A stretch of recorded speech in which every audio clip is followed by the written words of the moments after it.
歡迎收聽渣打市場快訊。渣打銀行播客系列隨時隨地為你提供市場觀點同分析。歡迎嚟到渣打投資觀點，我係希利。2025年接近尾聲，回顧今年，我哋大部分時間都睇好股票同埋黃金，令到多元化投資策略有望再次錄得穩健回報。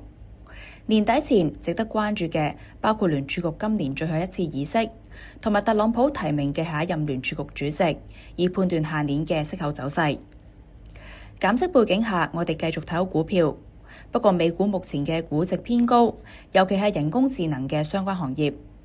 歷史表明未來一年嘅波動性會加大，不過我哋預計美國將會實現經濟軟着陸，科技巨頭嘅現金流維持穩健。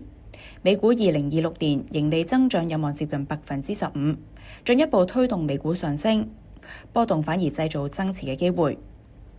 而強勁嘅盈利增長前景將會支持中國同埋印度股票，估值繼續上調，政策刺激同埋企業喺人工智能上嘅投資係中國股市嘅主要推動力。印度嘅盈利修訂指數已經由負值區域回升。